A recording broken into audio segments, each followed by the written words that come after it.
iman untuk menjalankan aktivitas kita. Jadi Bapak Ibu, pertama-tama saya juga memohonkan maaf sebesar-besarnya karena sudah mengganggu Bapak Ibu. Kemudian untuk tujuan pertemuan kali ini merupakan tindakan aksi nyata dari kegiatan yang sedang saya jalani, yaitu pendidikan calon guru penggerak. Ini merupakan bentuk aksi nyata dari modul yang sudah saya jalani. Tapi pada kali ini kita diskusi secara ringan saja ya Bapak Ibu, kita secara santai saja. Kemudian apapun yang saya sampaikan ini merupakan hasil langkah saya ketika saya sedang pendidikan. Jadi apabila ada kesalahan ataupun memang ada kekurangan, mohon dimaafkan dan kita bisa berdiskusi secara bersama-sama apa yang menjadi kekurangan saya. Dan kegiatan kali ini merupakan diseminasi penerapan budaya positif di sekolah di SDN Pangladen 5.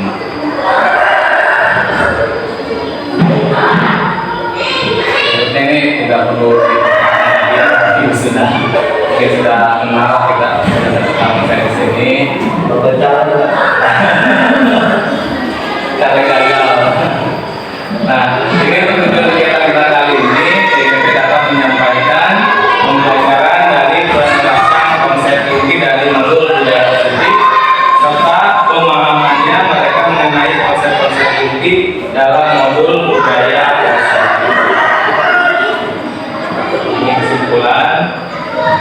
Lewat saja kita langsung pada bagian inti materi, yaitu disiplin positif dan nilai-nilai kebajikan.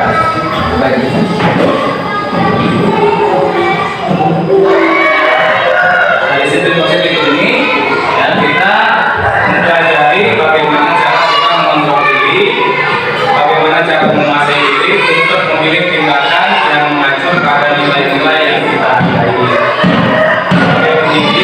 Tujuan kita adalah menciptakan anak-anak yang memiliki disiplin diri sehingga mereka bisa memperbaiki berperilaku dengan mengacu pada nilai-nilai kebijakan universal dan memiliki motivasi intrinsik bukan ekstrinsik. Jadi pada disiplin positif ini kita menanamkan nilai-nilai positif dan nilai-nilai kebajikan kepada anak dan untuk kita sendiri sebagai guru. Nilai yang kebajikan itu ada beberapa bagian. Yang pertama mengenai nilai kebajikan menurut dalam topik pelajaran Pancasila. Yang pertama itu ada beriman, bertakwa kepada Tuhan Yang Maha Esa dan berakhlak mulia. Yang kedua mandiri, berakal kritis, berkebinekaan global, gotong royong, kreatif. Ini nilai-nilai yang terbagikan dalam topik pelajaran Pancasila yang bisa kita terapkan atau kita serap kepada anak-anak kita. Beriman dan bertakwa kepada Tuhan Yang Maha Esa, mandiri, berakal kritis, berkebinekaan global, gotong royong dan kreatif. Berikutnya juga nilai kebajikan, ini kurang terlihat ya, itu yang karena kecil-kecil juga. Ini seperti biasa saja lah, kita juga sudah tahu seperti rajin, peduli, integritas, rasa hormat, bertanggung jawab, saling menghormati, saling menghargai, saling mencintai, dan itu merupakan nilai-nilai kebajikan yang harus selalu kita tanamkan bagi kita dan bagi anak-anak kita sebagai bentuk dari budaya positif di sekolah, menerapkan budaya positif di sekolah. Berikutnya motivasi perilaku manusia. Kalau mungkin dia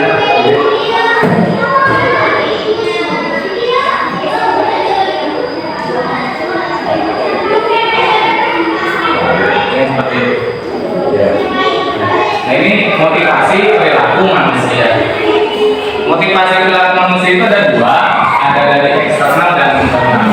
Setiap manusia melakukan sebuah tindakan pasti ada motivasinya.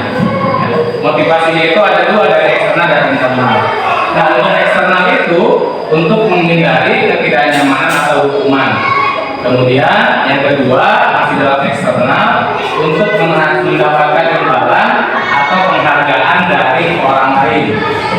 Kemudian yang ketiga untuk menjadi orang yang mereka inginkan dan menghargai diri dan dengan nilai-nilai yang mereka percaya. Jadi motivasi ini bagaimana bisa kita ubah motivasi anak itu dari eksternal menjadi internal. Kalau eksternal itu dia melakukan hanya karena takut hukuman. Ya, misalnya kayak datang lebih awal karena memang dia takut dihukum misalnya. Itu motivasinya itu motivasi internal seperti itu karena dorongan dari luar, dari eksternal karena hukuman gitu. Ya. Atau karena ingin mendapatkan imbalan atau penghargaan, saya datang lebih pagi lah supaya dapat hadiah dari guru. Nah, itu juga dari dorongan eksternal.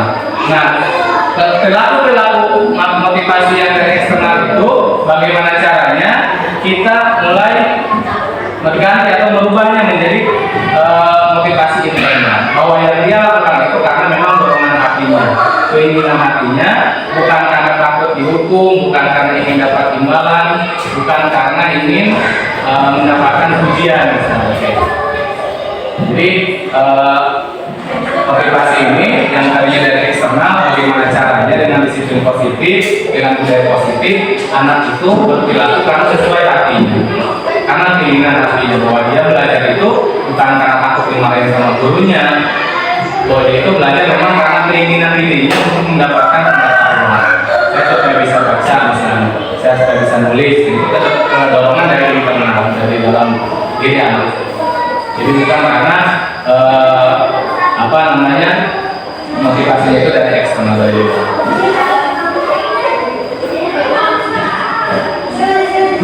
Ini contoh kalimatnya ya Bapak Ibu.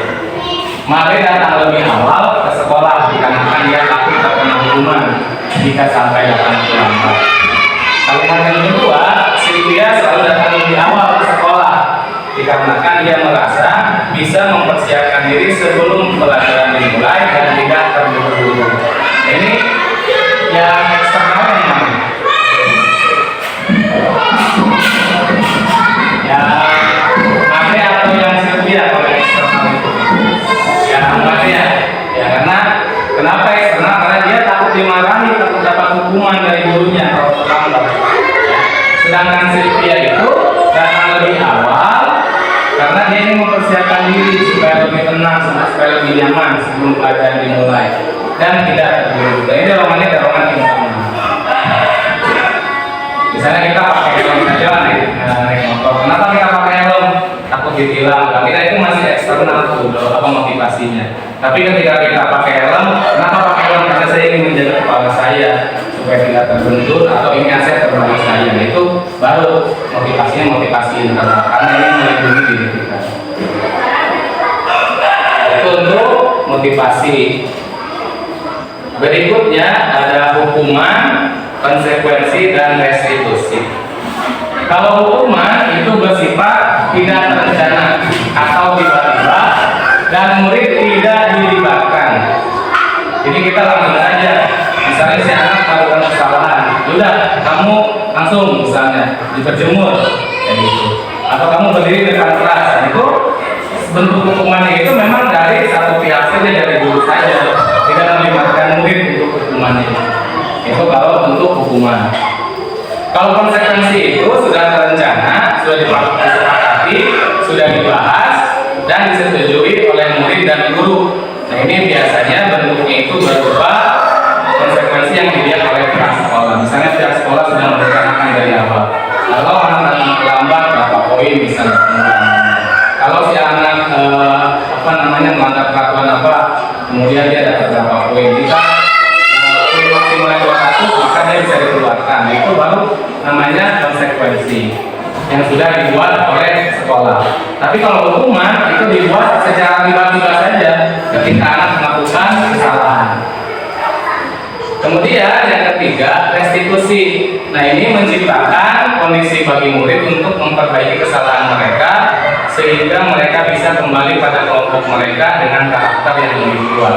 Kalau restitusi ini melibatkan anak dalam bentuk konsekuensinya atau dalam bentuk tanggung jawab atas kesalahannya. Misalnya dia melakukan kesalahan, bercanda di dalam kelas, mengganggu pelajaran, libatkan anaknya, ya. Ditanyakan apa yang sudah kamu lakukan, kesalahan apa, sampai dia menyadari bahwa perilaku itu salah. Kemudian berdiskusi dengan anak tersebut, dengan murid tersebut, bagaimana bentuk tanggung jawab atas perilaku itu. Apa yang bisa kamu lakukan untuk membayar kesalahan itu misalnya. Jadi libatkan anak dalam bentuk tanggung jawabnya untuk menyelesaikan permasalahan. Itu kalau restitusi. Jadi tidak langsung secara tiba-tiba oleh gurunya, kamu harus seperti ini dihukum. Dari depan kelas, ya. Kamu harus lari 10 kali lapangan misalnya. Itu bentuknya hukuman. Tapi yang pada budaya positif ini yang dikuatkan adalah bagian restitusinya. Jadi kita dengan anak itu ngobrol gitu, kamu bagaimana untuk menyelesaikan masalah ini, apa solusinya, apa yang bisa kamu lakukan, apa bentuk pertanggungjawaban kamu, dan semua bentuk pertanggungjawabannya sudah kesepakatan bersama, bukan dari salah satu pihak. Itu untuk restitusi. Ini untuk tabel hukuman, restitusi, dan konsekuensi. Ini disini dijelaskan bahwa dengan hukuman itu identitas anak itu akan gagal. Tapi kalau dengan konsekuensi dan restitusi, maka bisa menjadikan identitas yang sukses. Jadi ketika kita menghadapi satu kesalahan, bisa dilakukan restitusi ataupun memang konsekuensi yang memang sudah disepakati dari awal oleh guru, oleh orang tua, oleh kepala sekolah, dan sudah ditentukan dari awal sebelum pembelajaran itu dimulai. Itu kalau untuk konsekuensi itu sudah ditentukan dulu dari awalnya. Restitusi juga sama, lebih baik lagi karena melibatkan anak dalam bentuk tanggung jawab atas perilakunya.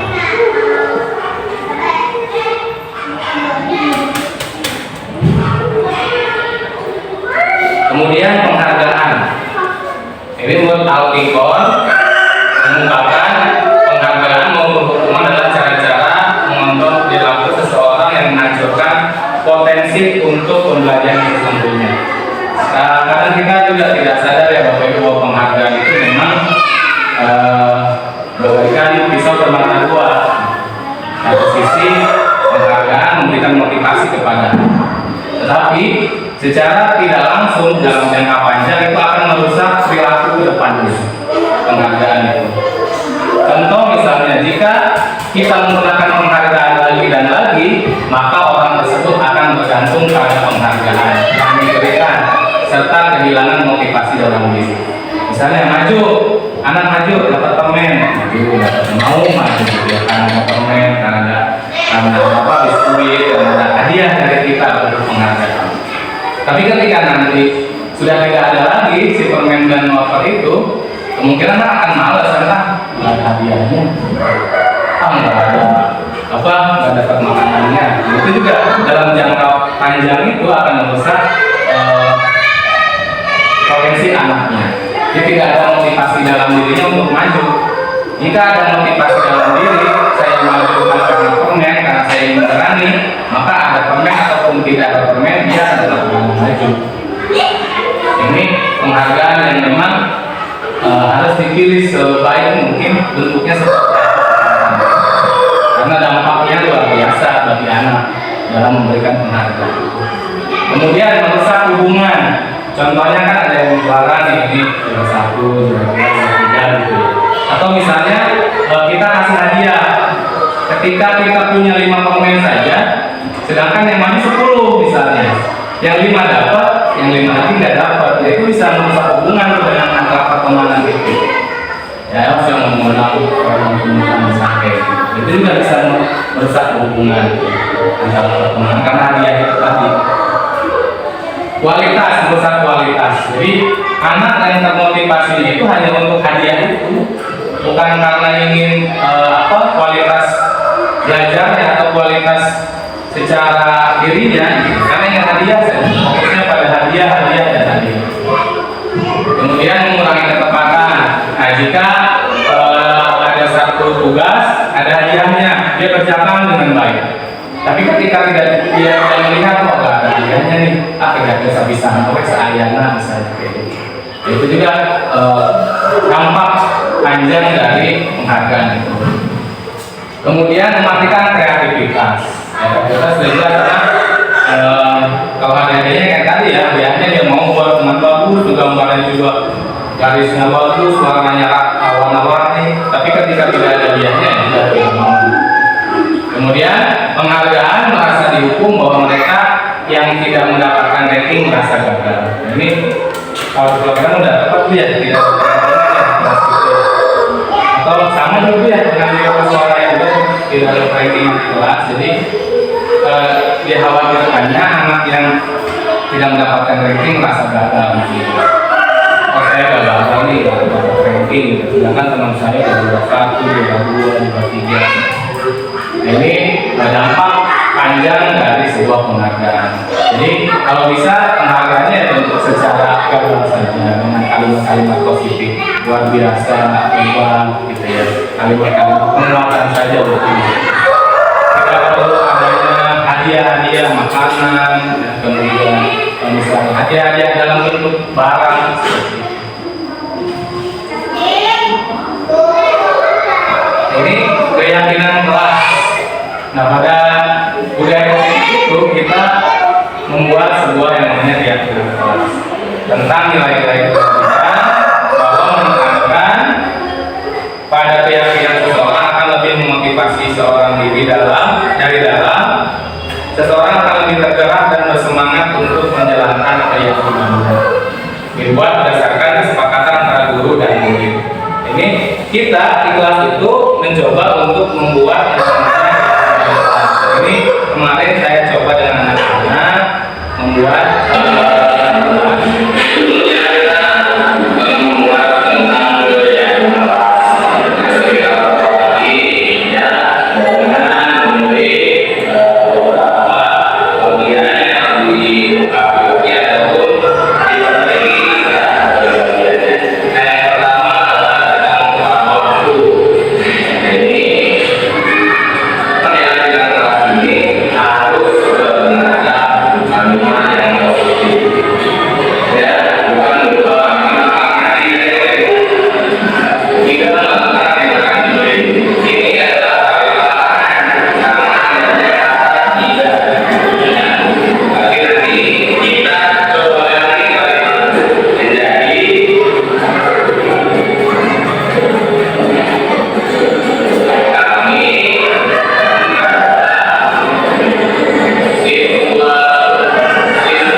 sebuah keyakinan kelas yang dimana keyakinan kelas itu dibuat secara bersama-sama dengan murid.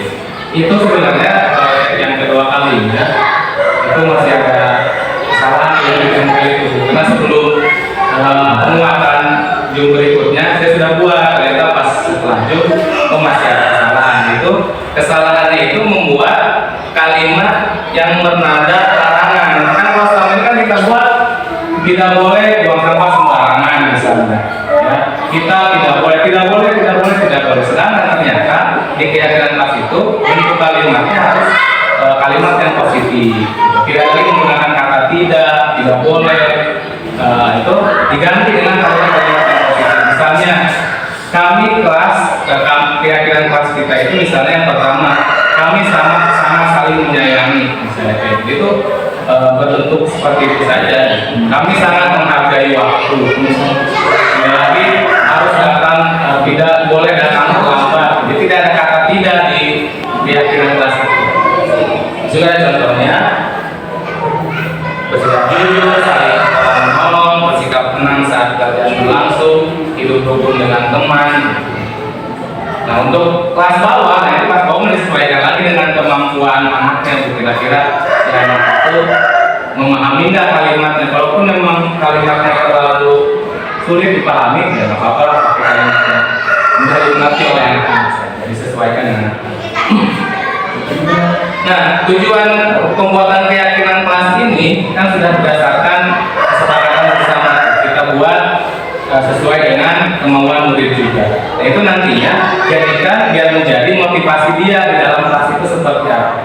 Oh, saya itu berarti tidak apa harus saling menyayangi, harus sama teman. Ketika anak melanggar, jadi ketinggalan lihatkan saja, perlihatkan ini loh kalian itu sudah buat keyakinan kelas ini. Keyakinan kelas ini nilai-nilai positif yang harus kalian tanamkan menjadi motivasi kalian. Jadi kalian melanggar keyakinan yang sudah kita buat sekarang. Itu tujuannya ke situ. Ketika anak melanggar, kelihatan kembali teman sudah menyepakati loh kita buat keyakinan kelas. Jadi kalaupun salah, kembali lagi keyakinan kelasnya. Keyakinan kelas kita itu harus saling menghargai, nggak boleh saling mengejek misalnya. Itu untuk motivasi diri. Untuk keyakinan kelas. Nah, ini konteksnya selanjutnya kebutuhan dasar manusia. Kebutuhan dasar manusia itu ada 5. Yang pertama kebutuhan untuk bertahan hidup, kasih sayang dan rasa diterima, kemudian penguasaan, pengakuan atas kemampuan, kebebasan dan kesenangan.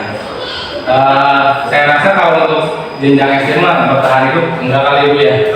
Kan bertahan hidup sudah yang tahap dewasa, sudah tahap pendidikan bagaimana cara dia untuk bertahan hidup itu. Tapi nggak tahu juga Bu ya, mungkin ada saja salah satu kasus yang memang anak yang bawa adiknya karena sudah nggak ada orang tuanya gitu ya, bisa saja itu ada juga ya, bahwa dia bertahan untuk hidup misalnya karena orang tua sudah tidak ada. Nah, ini kita juga ketika melihat anak melakukan kesalahan, kita harus lihat bahwa sebenarnya manusia itu punya kebutuhan dasar juga. Yang pertama, dia melakukan itu karena untuk hidup. Kan sering banyak kejadian orang yang mencuri susu karena apa? Yang bertahan hidup anaknya misalnya. Ada alasannya. Jadi lihat ke kebutuhan dasar manusia ini.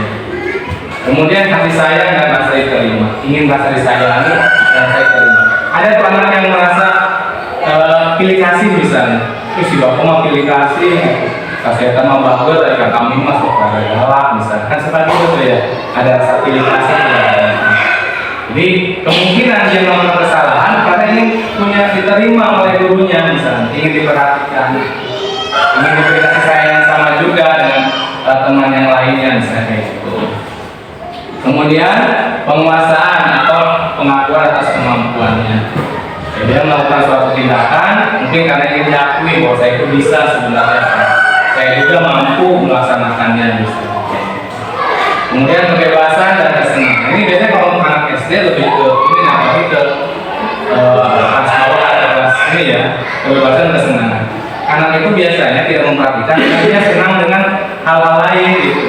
Misalnya dia melihat, kadang menjelaskan anak-anak sibuk dengan dirinya sendiri, gambar gitu. Karena kesenangan dia itu memang itu kesenangan gambar. Ya, ya. Kadang dia melihat keluar gitu ya, entah itu membayangkan apa atau tapi memang kesenangannya seperti itu. Kemudian kebebasan, rasa bebas. Semakin kita menekan, semakin kita terlalu overprotected juga, maka kebebasannya akan terasa dia lembut gitu. Ini berikan juga kebebasan untuk anak-anak. Betul tidak sebebas itu gitu. Ada batasan-batasan kebebasan. Jadi ketika ada anak melakukan kesalahan, ya kita juga harus bahwa manusia juga punya kebutuhan sebenarnya, kebutuhan dasarnya selain makan, minum itu kan juga kebutuhan. Ini posisi kontrol untuk guru. Kita sebagai guru ketika menghadapi sebuah masalah, anak itu melakukan kesalahan. Yang pertama, seorang penghukum. Kita dijadikan sebagai seorang penghukum. Ya, hukumannya itu bisa berupa fisik maupun verbal. Contoh kalimatnya itu patuhi aturan saya atau awas misalnya. Ya, kamu selalu saja salah. Selalu pasti kamu yang terakhir selesai. Itu biasanya dengan nada yang mengotot, dengan yang seram gitu ya untuk menghukum anak. Tetapi ketika kita posisi kita sebagai penghukum, nanti memungkinkan anak marah, yang mungkin marah, mendendam atau agresif. Karena kan mungkin generasi kita beda ya dengan zaman sekarang. Di rumah, zaman mungkin yang ini jangan komedi ya, salah sedikit lempar menghapus, lempar dan itu sekarang nggak bisa. Itu. Kalau sekarang mah zamannya Gen Z ya, generasi terbaru, gitu ya, yang di luarnya mah kelihatannya tuh keren-keren, tapi sebenarnya hatinya mah udah rapuh gitu ya, udah rusak gitu. Makanya kalau kita menghukum, takutnya ketika kita sering menghukum, anak dendam kepada kita.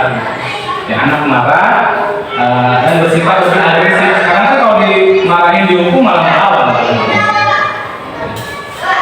Kemudian yang kedua, membuat rasa bersalah. Nah, pada posisi ini guru biasanya tidak dengan sikap yang melotot itu enggak, tapi dengan lembut, lemah lembut ya.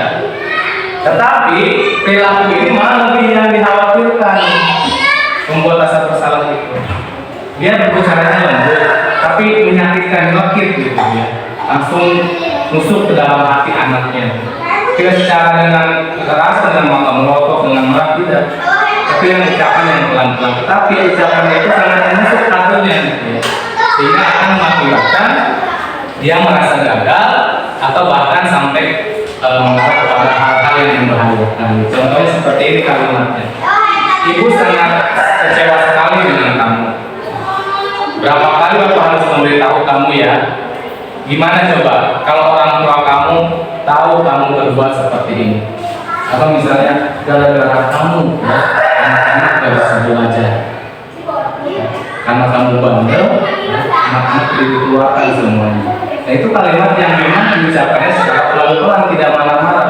Tapi kalau anaknya yang memang punya disebut itu insecure atau apa ya rasanya itu ya.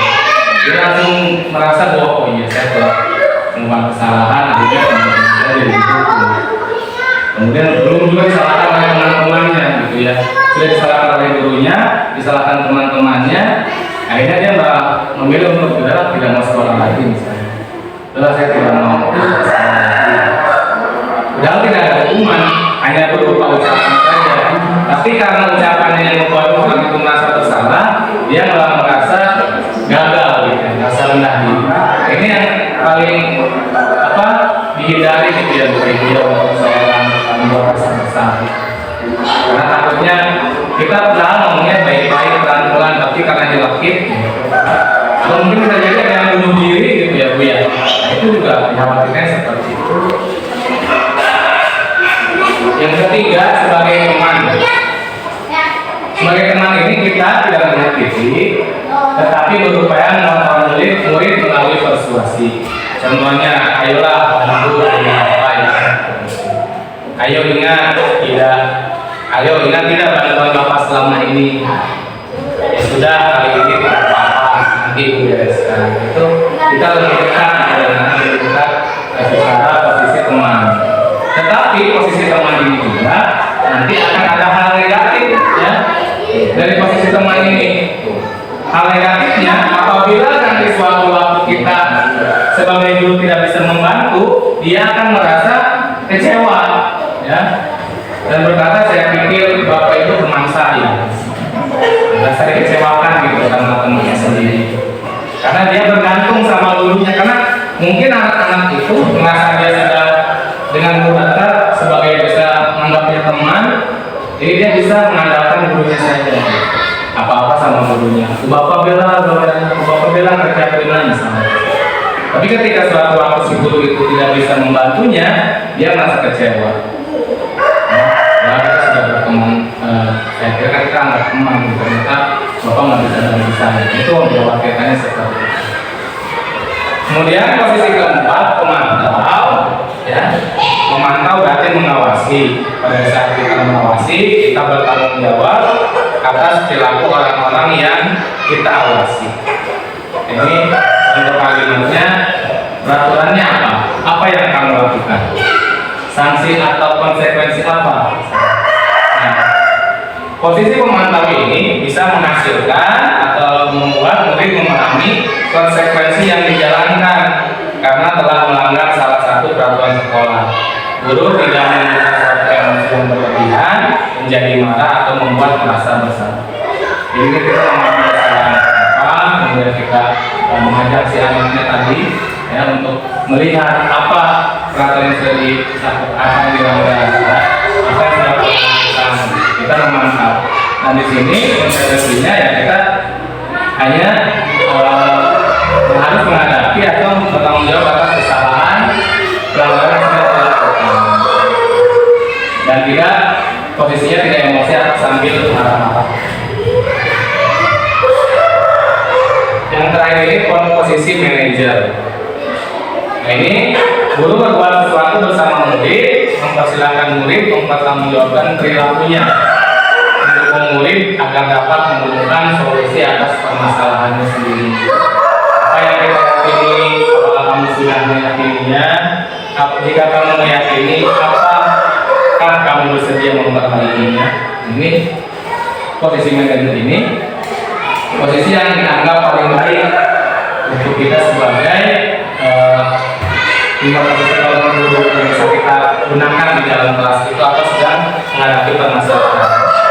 Posisi manajer kita mengajak anak untuk agar dia memahami kesalahan dia itu apa, lalu apa tanggung jawab dia atas kesalahan itu. Kita arahkan tanggung jawabnya apa gitu ya. Kamu akan apa solusi dari kamu apa?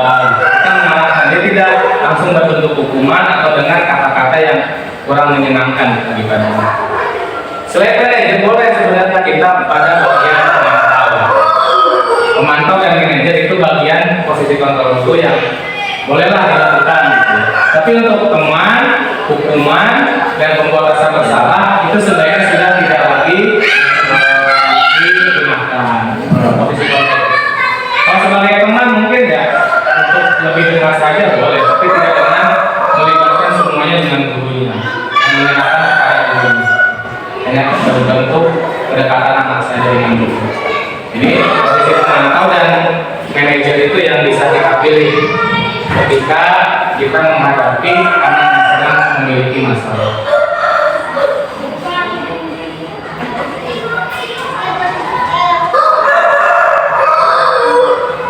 Berikutnya bagian segitiga restitusi. Segitiga restitusi ini adalah salah satu cara ketika kita sedang menindaklanjuti permasalahan anak. Ada 3 langkah segitiga restitusi: menstabilkan identitas, validasi tindakan yang salah, dan menanyakan keyakinan.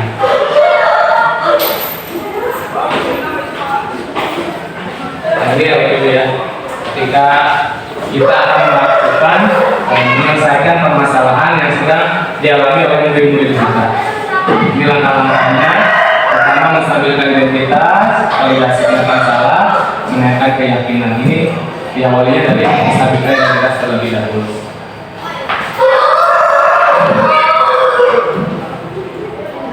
Nah ini untuk menstabilkan identitas itu, ya, mengubah identitas anak dari orang yang gagal karena melakukan kesalahan menjadi orang yang sukses.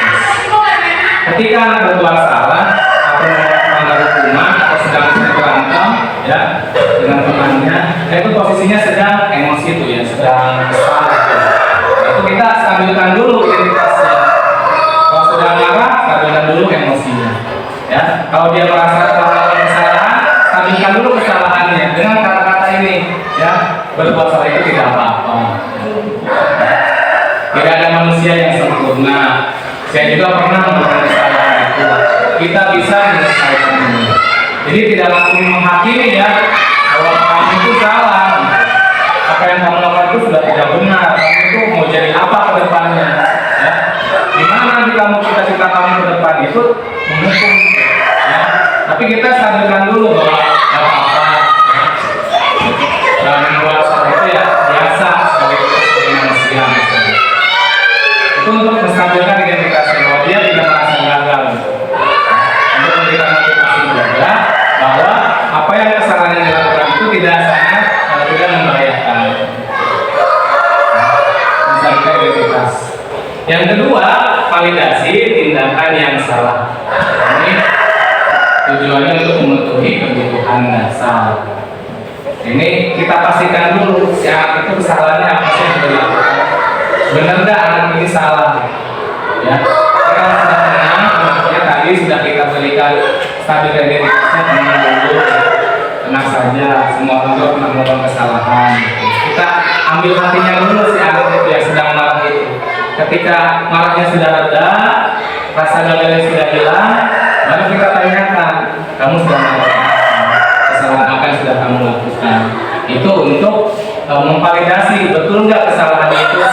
Kesalahan itu yang dilakukan itu betul. Kita lakukan validasi. Takutnya ternyata si anak tidak melakukan kesalahan. Ini dengan cara kamu pasti punya alasan mengapa melakukan hal itu. Kamu patut bangga pada diri sendiri karena kamu telah melindungi sesuatu yang penting buatmu. Itu kalimat yang digunakan untuk validasi tindakan yang salah. Tanyakan alasannya. Kenapa kamu melakukan seperti itu? Kenapa kamu melakukan itu? Ini untuk mengetahui juga yang tadi yang melibatkan kebutuhan dasar itu. Ketika kita validasi tindakan yang salahnya itu, kita lihat ke kebutuhan dasar yang lima tadi. Oh ternyata anak melakukan itu karena ingin akui keberadaannya. Oh ternyata si anak melakukan kesalahan itu karena dia ingin diberikan rasa kasih sayang oleh ibunya. Misalnya kayak gitu. Jadi kembali di validasi yang salah ini melihatnya ke kebutuhan dasar manusia yang lima tadi. Tapi biasanya kalau untuk kebutuhan rekan itu tidak mungkin. Baru tindakan yang terakhir itu adalah menanyakan keyakinan. Nah, ini ketika yang pertama sudah stabil identitasnya, dia tidak lagi merasa gagal, dia tidak lagi marah, kemudian kita sudah validasi tindakannya. Ternyata benar nih si anak melakukan kesalahan ini. Ternyata alasannya dia itu ingin diakui oleh guru dan teman-temannya. Dan sudah ketemu tuh ya permasalahannya itu apa sebenarnya. Lalu masuk ke keyakinan ini. Ya. Nah, ini nilai-nilai yang tadi permasalahan tadi kita hubungkan dengan nilai-nilai yang dia percaya. Kemudian dia berpindah menjadi orang yang dia inginkan. Ketika sudah kita ketahui, bisa kita arahkan ke keyakinan ya. Apa yang kita percaya sebagai kelas atau keluarga, apa nilai-nilai umum yang telah kita sepakati, apa bayangan kita tentang kelas yang mulia. Kamu mau menjadi orang yang seperti apa? Ini untuk kalimat-kalimat pertanyaan ya. Atau apa keyakinan kelas yang kamu sudah ada? Jelasan ya. Lalu kita berikan juga ya keyakinan baru kamu itu sambil menanyakan solusinya, kira-kira apa yang akan kamu lakukan, pertanggungjawaban kamu atas perilaku kamu itu. Tuntun anak sampai anak menemukan solusinya untuk menyelesaikan masalahnya. Jadi melibatkan anak untuk solusi permasalahan, bukan dari kita sendiri saja solusinya, tapi memang dari kemampuan anak untuk berpikir, bertanggung jawab. penggunaannya. Biarkan anak, arahkan anak tuntun anak, apa yang kamu lakukan, tanggung jawab apa atas perbuatan kamu. Ini bentuk segitiga restitusi. Nah, contohnya saya juga sudah, ini kasus yang contoh aja orang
yang bukan kasus yang sebenarnya, hanya contoh saja.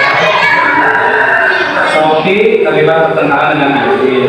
Pertengkaran tersebut diawali Adil yang menggunakan pulpen Sophie tanpa meminta izin terlebih dahulu. Sophie yang marah langsung merobek buku catatan Adil. Adil pun ikut marah dan terjadilah pertengkaran. Ini contoh kasusnya.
kemudian kita stabilkan identitasnya gitu ya. Gak apa-apa kamu lakukan itu, gak apa-apa gitu.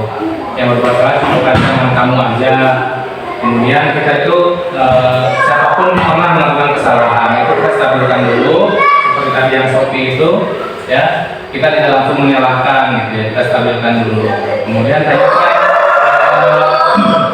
apa variasi tindakan yang salahnya itu apa? Apa yang sudah kamu lakukan? Saya robek, Adil tuh pinjam pulsa saya Pak. Terus karena saya kesal, Adil tidak ingin kepada saya robek gitu ya. Nah, terus baru kita kalau sudah validasi, ya, baru kita lakukan keyakinan kepada si Shopee untuk masalah tadi dengan cara kita gali dulu tentang keyakinan kelasnya, apa yang sudah kamu lakukan keyakinan kelasnya. Nah sebenarnya keyakinan kelas apa yang harus kamu lakukan itu balik kepada keyakinan kelas yang sudah kita buat ya. Kemudian baru kita arahkan anak, tuntun anak apa bentuk pertanggungjawaban kamu atas kesalahan kamu. Apa saya mau mengganti buku aja yang sudah saya robek. Terus bagaimana misalnya kamu itu bisa catatan, kalau catatannya bisa sobek, tapi Adil tidak punya catatan, bagaimana itu catatannya? Nanti bagian yang sobeknya saya tulis ulang Pak, misalnya itu kita arahkan anak untuk menemukan tanggung jawab, menemukan solusinya sendiri. Itu untuk segitiga restitusi.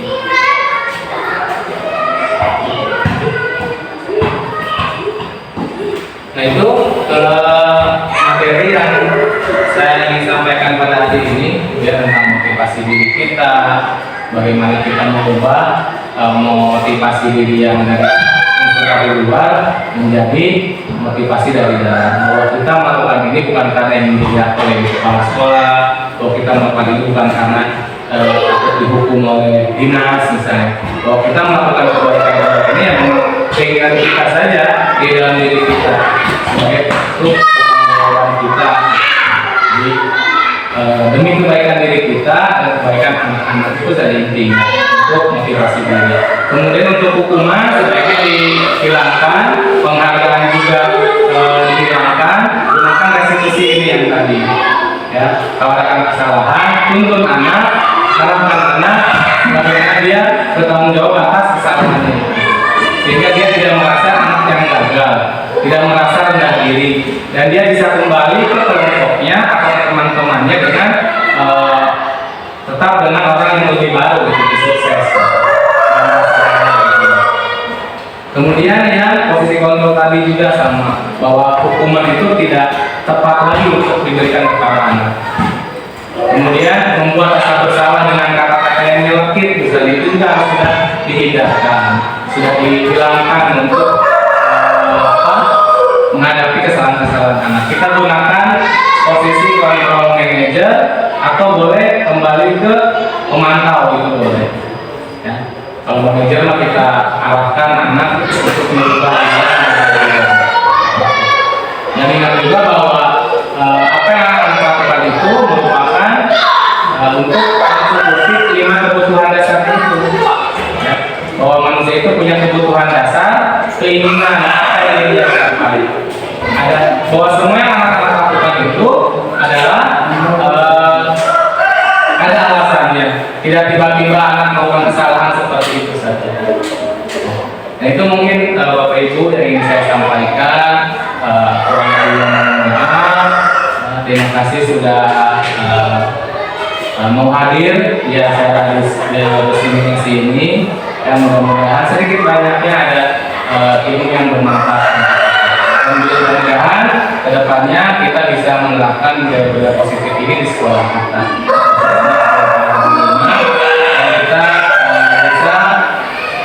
Mengembangkan sekolah ini walaupun dengan keadaan yang seperti apapun. Itu yang saya sampaikan. Berikutnya mungkin ada tambahan dari kepala sekolah sekaligus penjelasan semua mengenai budaya-budaya positif yang di sekolah. Ya, terima kasih.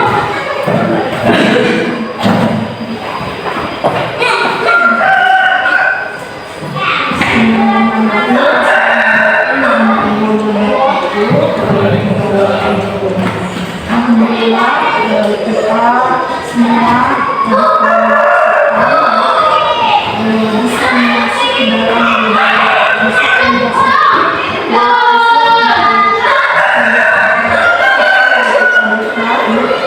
sebelumnya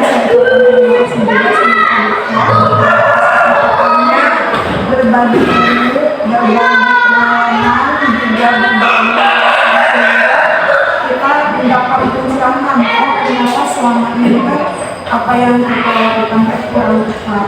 Seperti tadi ketika saya memberi informasi, posisi ada posisi kontrol, saya juga melakukan pengejaran sudah beberapa kali. Lupa ingat tapi siapkan bahwa ternyata kita sebagai pemangku itu ada dampak negatifnya. Guru itu sebagai pemangku, siswanya ada dampak negatifnya. Nah, kita bisa memperbaiki tadi dengan ya. Tidak usah tidak usah melakukannya langsung juga baru tidak. Yang penting sedikit tapi kita ada perbaikan gitu ya, karena untuk melaksanakan hal-hal yang ada di CGT itu selalu ada berbenturan dengan yang ada di lapangan gitu. Tapi bagaimanapun kita bisa melakukan itu meskipun sedikit ada perubahan sedikit gitu. Terus dan selanjutnya adalah kita terus dukung kegiatan-kegiatan mereka di CGT ini dan meskipun menilai misalnya waktu Bapak Ibu semuanya, tapi insya Allah tidak ada yang sia-sia, tidak bermanfaat untuk kita semua, umumnya untuk kemajuan sekolah itu. Terima kasih atas waktu dan perhatiannya. Assalamualaikum warahmatullahi wabarakatuh. Baik, Bapak Ibu, terima kasih Ibu atas doa yang mendengarkan kita. Jadi itu yang kata Ibu sampaikan bahwa kita tidak bisa mengubah secara langsung, ya. Bahkan juga untuk penerapannya mungkin untuk secara langsung berat gitu ya, yang sebegitu banyak gitu ya. Ternyata jadi guru yang luar biasa itu yang untuk guru gitu, ternyata sulit berbeda dengan di lapangan sulit. Ya, kita juga harus menyesuaikan dengan keadaan lapangan kita. Mungkin untuk saya sementara ini masih saya terapkan untuk diri saya sendiri dulu. Saya berubah diri sendiri dulu, ya. Dari motivasi saya motivasi untuk mengajar itu seperti apa, gitu ya. Itu bukan lagi karena gajian, bukan lagi karena apa atau sama kelas, gitu ya. Ingin dipuji oleh teman, misalnya itu dihilangkan dulu bahwa motivasi saya untuk kesini ya karena ini adalah tanggung jawab saya dan keinginan diri saya untuk menjadi pengajar bagi anak-anak dan menjadi pengajar untuk masa depan anak-anak. Mungkin itu saja Bapak Ibu. Ada yang perlu didiskusikan, saya tanyakan itu ya.